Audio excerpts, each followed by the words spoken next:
Nou, uiteindelijk wil je scoren natuurlijk. Dat is helemaal het droomdebuut. Ik denk dat het een lastige wedstrijd is als spits zijnde, waarin je weinig ruimtes hebt tegen zo'n... No. It wasn't a frustration because we had the win. If not, then I'd like to end by thanking you again for hosting us and having us today. I think for everybody, founding fathers of FIFA, we had quite some success, and I think in the end it is because we have a small country, but everybody's engaged in the game.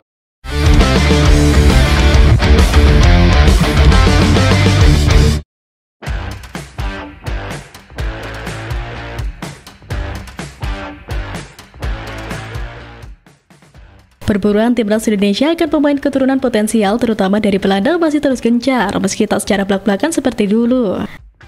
Nyatanya, diam-diam Erick Thohir berhasrat masih terus ingin memperkaya timnas Indonesia dengan talenta-talenta berbakat berdarah Indo-Belanda. Ketua PSSI Erick Thohir mengindikasikan bahwa timnas Indonesia berencana untuk menambah satu striker lagi. Salah satu opsi yang mungkin diambil adalah melalui proses naturalisasi. Erick Thohir menilai bahwa kekuatan timnas Indonesia kini mulai merata, baik antara pemain inti maupun cadangan. Misalnya di posisi kiper, timnas Indonesia memiliki 2 kiper diaspora yang bermain di luar negeri.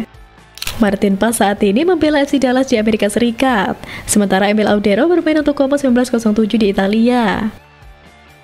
Kami percaya sekarang timnas Indonesia sudah mempunyai kekuatan 2x11 yang selalu saya bilang. Kalau dulu ada 1-2 pemain cedera, kita sudah pusing. Erick Thohir berpendapat bahwa timnas Indonesia masih memerlukan beberapa pemain tambahan di berbagai posisi untuk meningkatkan kedalaman skuad Garuda. Salah satu area yang perlu diperkuat adalah lini depan. Saat ini tim tidak bisa terus bergantung pada Ole Romney dan Ragnar Oratmangun. Apalagi Ragnar dan Ole sedang mengalami masalah cedera. Sama juga untuk bek sayap kanan, bek sayap kiri, bek tengah, gelandang tengah sudah mulai ada. Masih kurang 1-2 mungkin ke depannya. Untuk lini depan mungkin perlu menambah. Tapi dengan kekuatan yang ada, saya rasa keseimbangan tim sudah sangat bagus, ucap Erick Thohir. Dengan pernyataan tersebut, jelas bahwa penambahan pemain di posisi strategis sangat penting untuk meningkatkan performa tim di masa mendatang. Pemain yang berstatus diaspora dan memiliki gaya bermain ofensif yang dihubungkan dengan timnas Indonesia adalah winger dari FC Utrecht, Miano Jonathans. Beberapa waktu yang lalu, Erick Thohir mengungkapkan ketertarikan terhadap pemuda yang berasal dari Depok tersebut.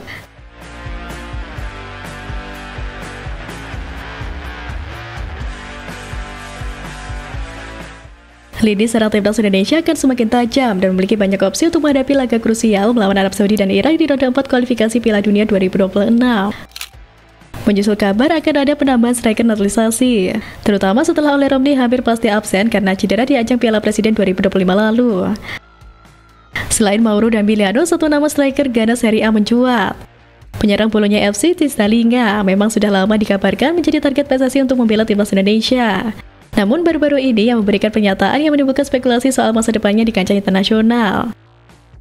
Dalam wawancaranya dengan Corriere dello Sport, Dalinga yang disebut-sebut punya darah Indonesia secara terang-terangan menolak membahas peluangnya membela timnas Belanda. Penyerang kelahiran Groningen Belanda itu justru menegaskan fokusnya saat ini adalah membela klubnya di Serie A Italia. Komentar tersebut muncul saat ia diminta menanggapi peluang rekannya di Bologna Sambeo Kema untuk menebus kode orange. Alih-alih menjawab tentang dirinya sendiri, Dalinga lebih memilih membicarakan Beukema dan menyatakan bahwa persaingan di tim nasional Belanda sangat ketat.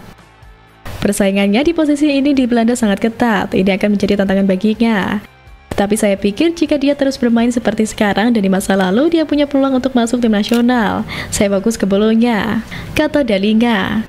Pernyataan ini sontak memunculkan kembali rumor ketertarikan PSSI terhadap Dalinga.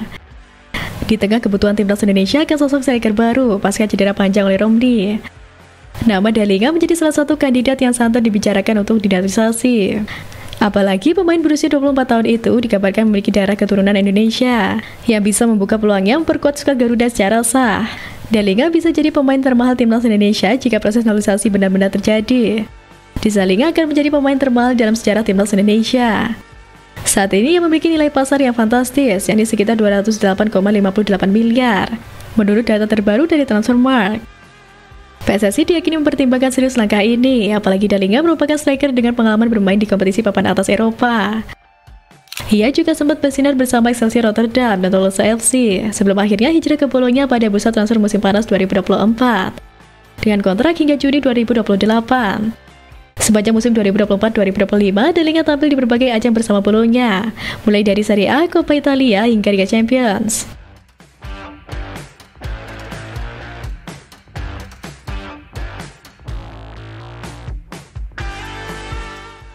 Federasi Sepak Bola Belanda mengubah aturan batas usia debut profesional pemain.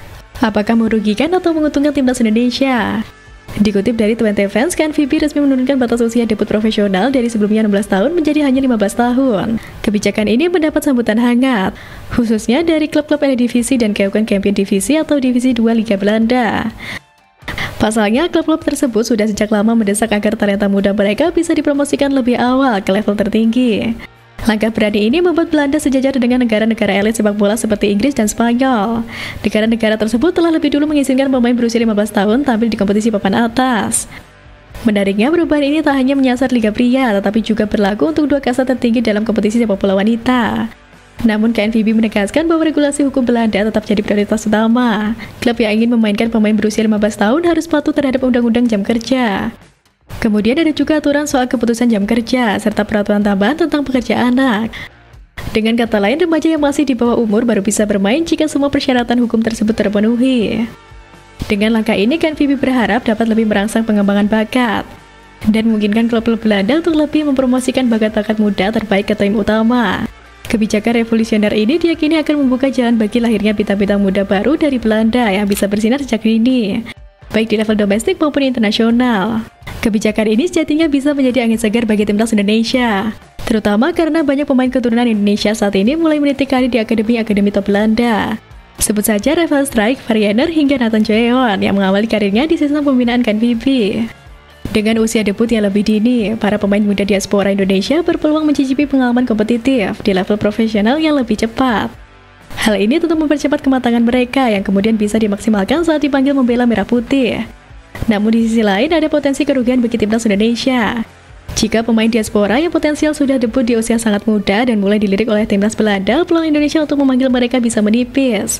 Sebab debut lebih dini bisa mempercepat proses naturalisasi oleh negara asal mereka.